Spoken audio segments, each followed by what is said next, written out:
Hello and welcome to Vision Builders Podcast, where we talk all things careers, startups, and entrepreneurship.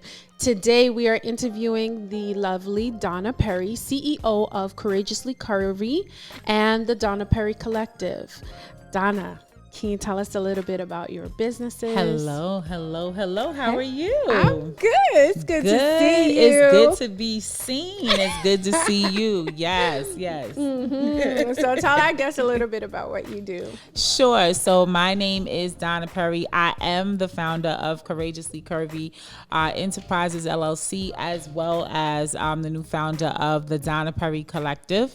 I am your Courageously Curvy confidence coach, which means that I help curvy women rediscover who they are and dispel society's myths about beauty by providing them with the tools that they need to exercise their muscle of confidence. So I definitely do that through one-on-one coaching, group coaching, as well as a few other digital product sources that we'll be launching in the 2022 year. So I'm super excited about that. In terms of Courageously Curvy is a lifestyle and apparel brand that is geared towards helping to empower curvy women and curvy girls of all sizes to be able to not only live in their truth, but to be able to wear the commands of their truth. So you can take a look at our website to see a couple of the things that we have and a few of the things that we'll be launching, like this shirt, which will launch at noon tomorrow. And then this duster, which has the same saying of this shirt on the back of the duster. So that'll be launching in time for last minute shoppers for Christmas. So we are super excited. All right, you're doing the thing. Well, I have a host of questions for you. Ask away. So I guess, just to kind of start off, how did you get to being a curvy confidence coach? Is that correct? Yes. Okay. Curvy confidence coach. Okay. Try saying that 3 times. Curvy confidence coach. Yes. So long story short, I've always been curvy. I've always been the biggest person in my family, always been the tallest and the biggest. I've always struggled with weight, whether it be weight gain or weight loss. And I've always been someone who not only struggled, but at the same time, I love fashion. I love it's like. Yeah, I do. I love fashion. My husband will probably tell you that I love it just a little bit too much. And so over the years, and just me going through my own struggle and with my own identity with obesity, and I'm talking about from the health perspective, right? We're dealing with obesity, we're dealing with being curvy. Growing up, there really weren't a lot of examples of what it was like to be curvy without being voluptuously over sexualized, if that makes sense. That's big. And so what happened was that a lot of times curvy girls really didn't have, you had 1 or 2 options. You either look like Big Bertha, the dude, like just, real dude, boxy, clothing. Or right. Or you looked like, no offense to anybody's grandmother, but you look like your grandmother. There really weren't a lot of in-between options, right? For a curvy girl to really be able to show up. And so as a result, we realized over the years that society's perception and society's definition of who curvy women are, who curvy girls are, has been somewhat of a skewed definition, in that you either now have 1 or 2 options. You either walk around being over sexualized, or you just kind of, are made to believe that you don't have the right to show up in the world. And so one of the things that I started to find as a curvy woman who kind of went through 3 different dress sizes. My highest size was about 398 pounds, where I wore about a 26, 28. Then I went down after having gastric bypass bypass surgery. That's a whole nother interview, child. To about 18, 20. And then I had these things called kids. And I went up to like about a 22.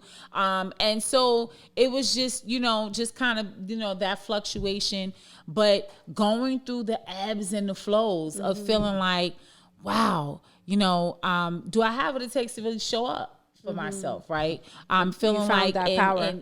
And just feeling like, do I have what it takes to show up for myself? But more importantly, do I have what it takes to show up as a mom? I have two amazing daughters, Anaya and Ava, who are curvy. And so I realized that my perception of myself and my perception of who I was as a curvy woman from a confidence perspective would be pivotal in my ability to be able to parent my daughters the way that I needed to.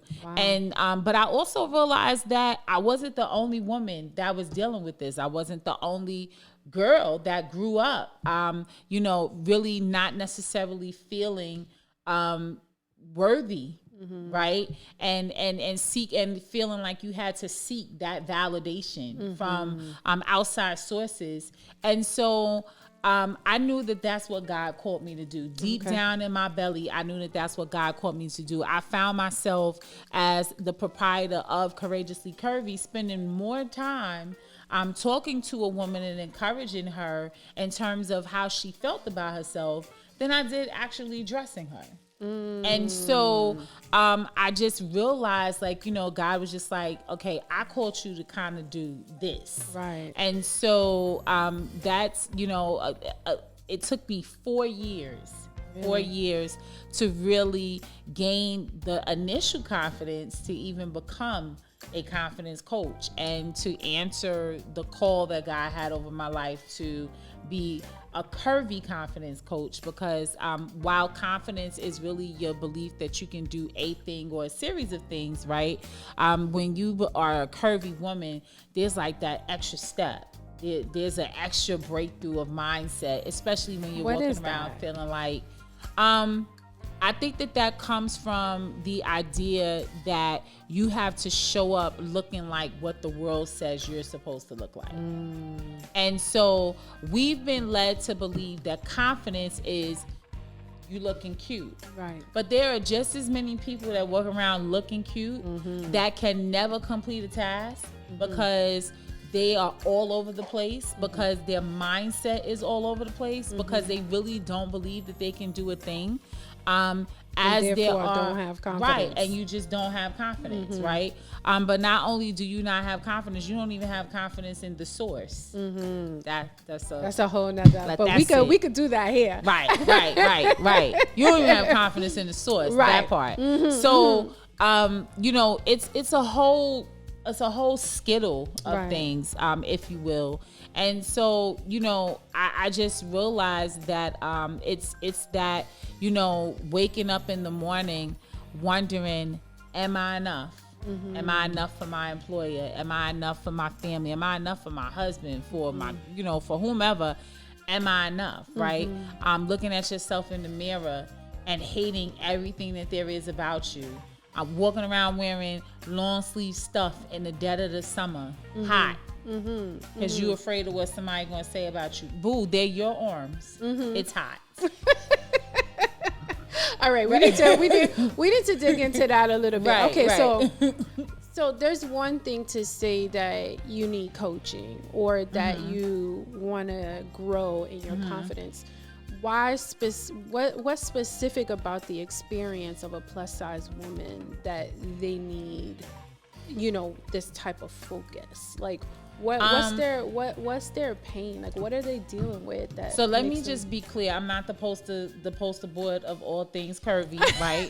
And I just want to be clear on that, because there are some curvy women that believe that, radical self-love is defined by like you just showing up. Right. And you just showing up, not really being concerned, just showing up, not necessarily adopting the idea of health and wellness in combination with radical self-love. And there are some women that believe that if you that you can't be curvy and be healthy at the same time. Like you can't be curvy and decide that you want to actually, eat a vegetable. So there are some people that kind of believe that. So I just want to be clear that this is my perspective. Okay. And because I don't need anybody inboxing me. Yeah. We get that. Y'all hear me? Okay. We get that. Don't inbox her. Don't inbox me. So but yeah, so getting back to your original question, in terms of what it is that we need, I think that, it's one thing for you as a woman who's like in mainstream sizing, right? Where you constantly see images that are a reflection of you every single day. It's one thing for you to struggle with confidence from all of the other things in the world that happen. Intersectionality, feminism, even down to, who you are as a Black woman or as a brown woman or as an Asian woman, right? It's one thing for you to deal with that. It's another thing altogether now for you to deal with being curvy and intersectionality and Black and this and that. Now you got the nerve to be curvy, so now you got the nerve to have to shop in a whole nother section of the store. So when you look at the stats and you see that about 47% of women, right, don't necessarily feel beautiful, but then you also see that in the fashion industry, in terms of plus, that is only represented by about, I think it's like the number was like 5% of women in the fashion industry are plus.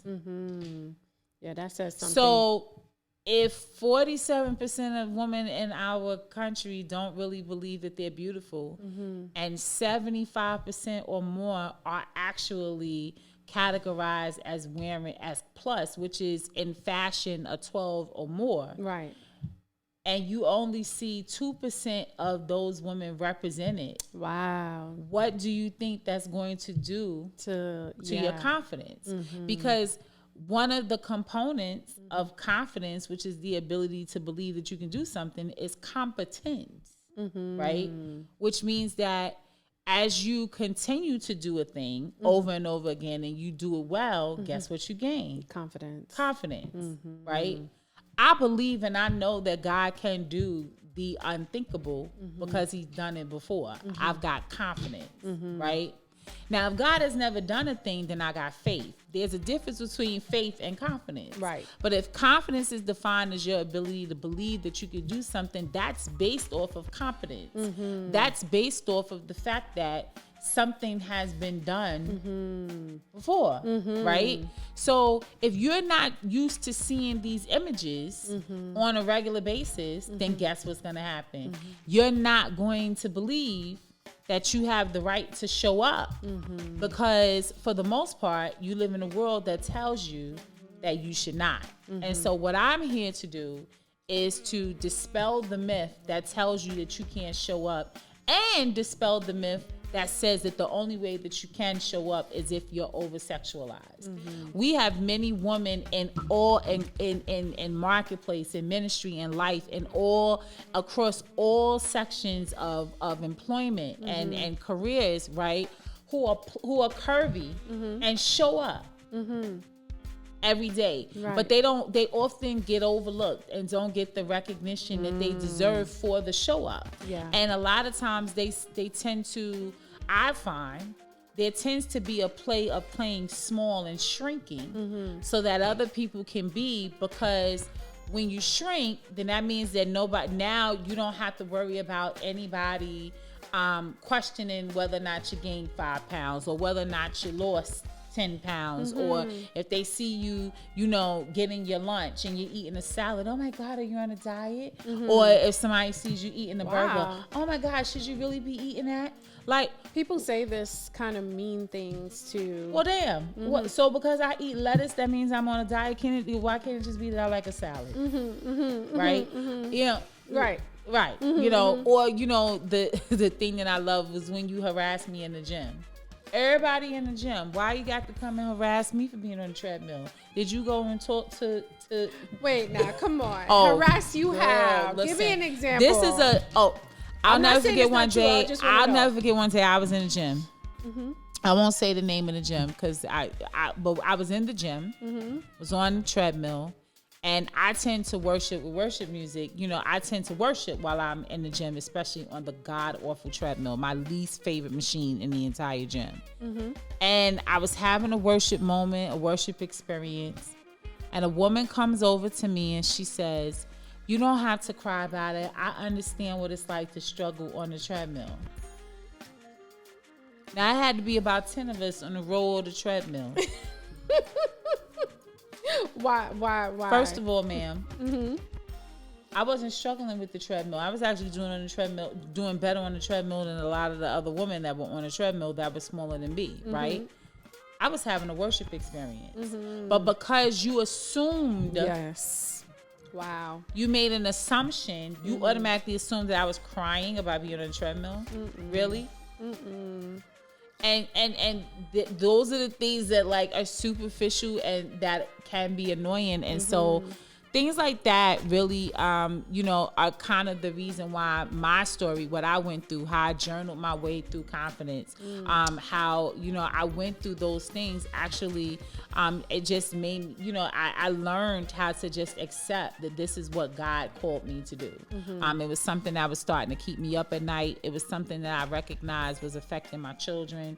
And so it was just something that I knew that God called me to do. And so that's how I chose to become a curvy confidence coach. So that doesn't mean that I don't coach anybody else, but that's, the niche that God has called me to. So you said something so profound, and I'm like trying to figure out which way I want to go. So, I have found with the whole over-sexualizing for some of the plus size women that I have come into contact with have accepted that and embraced it to their own hurt. And also you could also tell that it wasn't really her. Like, so she embraced this sexuality and wore the clothing and everything, but it wasn't consistent with personality. And I knew there was a struggle there, just being like a young social worker, but not really understanding how to address it. So a couple of things, let's be clear. You don't have to be plus or curvy to struggle with over-sexuality. We live in a society that is just simply over-sexualized. However, one of the things that we see that has tended to happen, particularly in communities of color, and this is historical prevalence, right, is that there tends to be a latent violence against, as well as a misconception that the way that a curvy woman is required to show up in the world, that the way that she's required to show up in a way that reflects confidence is if she's over-sexualized. And so I think that, because that is what society has told us, because we tend to reward women who are over-sexualized in the entertainment industry. I don't care how small or big they are, we tend to reward that, right? What tends to happen is that we feed the narrative and we send the message that the only way that you can make it in the world is if you're over-sexualized. Now, does that mean that I have a problem with, like that I have an issue with the woman who chooses to, dress the way she... Look, if it works for you, if you like it, I love it. But if it doesn't, then we're sending a message, especially to young people who live in certain communities, right? That the only way that you can make it is if you're over-sexualized. And so that's where we struggle.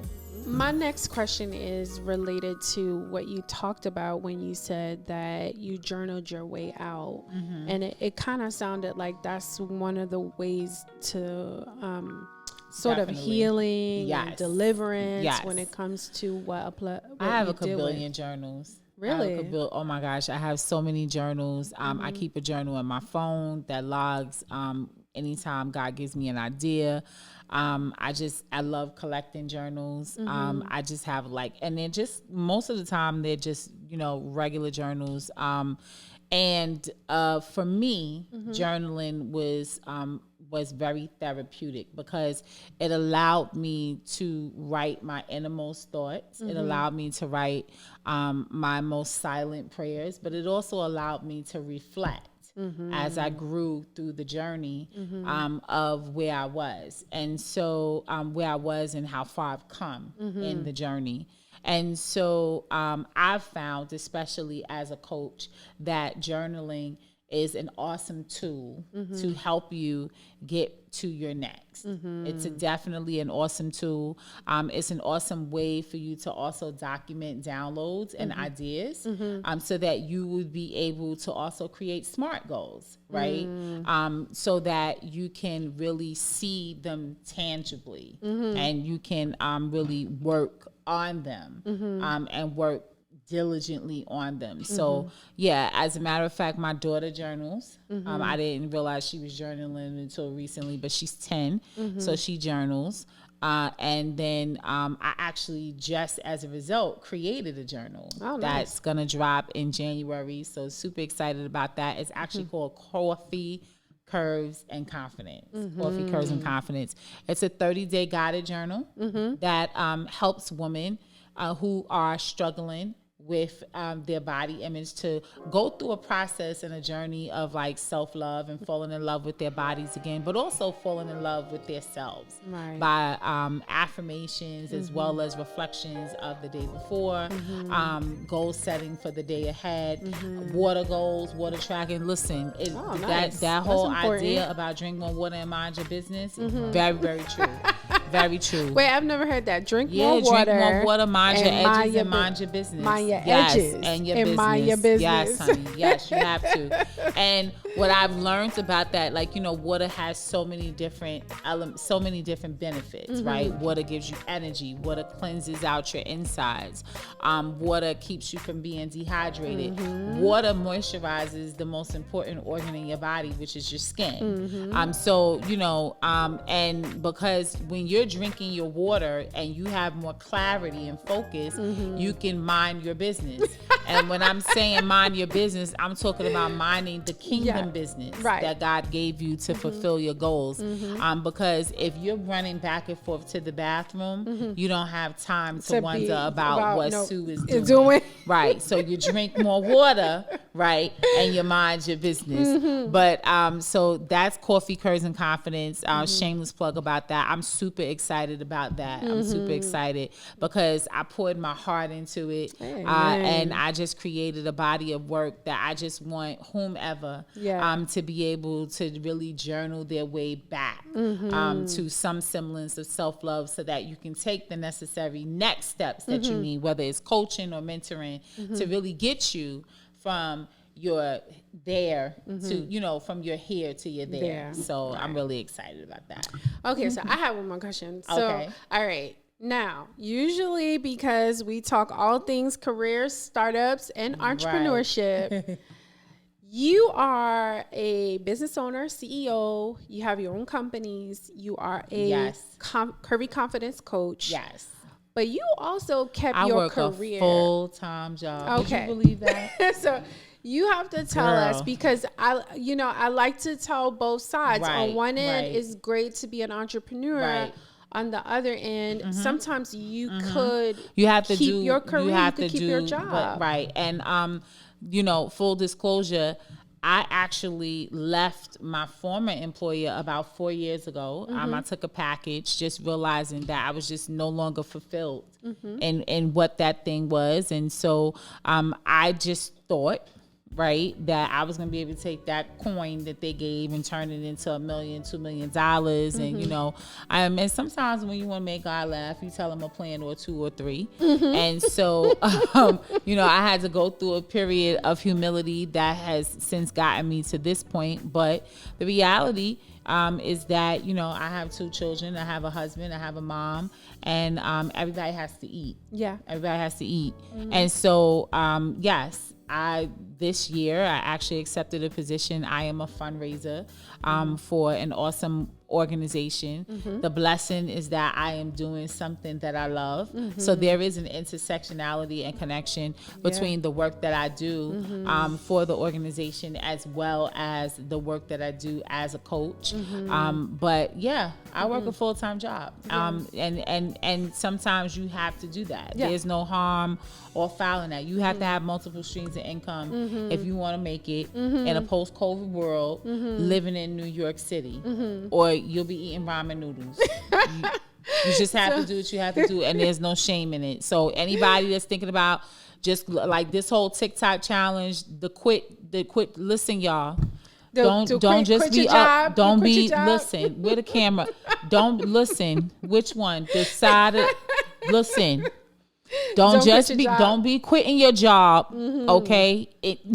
All right. Don't just be quitting your job. Right. Be prayerful, use wisdom. You know, I had to do what I had to do. And the blessing is that a portion of my job, of what I make, after my ties, clearly, I'm able to take a portion of that and reinvest it back into my business. Yeah. Do I plan on working for my employer forever? Maybe, maybe not. It depends. But health insurance is not cheap, sis. Right. You have to do what you have to do. Right. Yeah. Right. So yes, I do work a full-time job. Right. So I think that's important for people to know, because everyone kind of looks at entrepreneurs, especially those that are just making millions of dollars, as if they just started making that. No. You know, just now, like these people have been working like 20, 30 and that's because years. Social media would have you believe that everything is instant, and we don't really see that people went through a process, right? This is a process. It's a marathon. It's not a sprint. It's a process.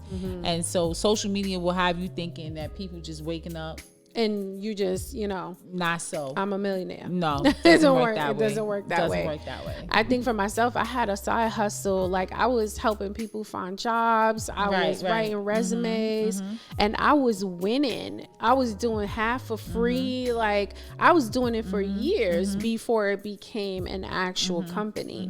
So I think people kind of just jumping and thinking and quitting their job, and then like 2 or 3 months later broke. Like, you know, it doesn't work like that. Because with entrepreneurship comes insurance, comes the possibility of lawsuits, comes taxes. Render unto Caesar what is Caesar's. Taxes. There are a lot of things that come with being an entrepreneur that we don't usually factor in, right? And so there's marketing, there's, you know, all of those things. And so you have to consider that. Yeah. And if you don't have the capital, then you have to figure out a way to get the capital. And sometimes that means keep your job. Listen, and fun. Keep your job. So I think just tell our guests, one, how important your faith has been to the work that you do, and then tell them how to find you on social media. My faith is very important in the work that I do. My why scripture is being confident of this thing, that he that begun a great work in you shall accomplish it until the coming of Christ Jesus. So it's very important to me, understanding that God is my source and everything else is my resource.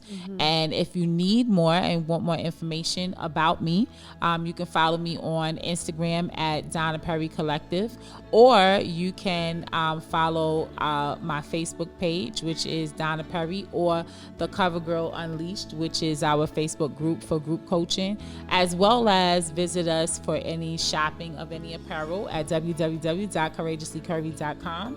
And then you can also get more information about me at info@DonnaPerryCollective.com. Oh, All right. So thank you everyone for tuning in, and you could continue to follow us at Vision Builders CS LLC. We will see you later. Bye.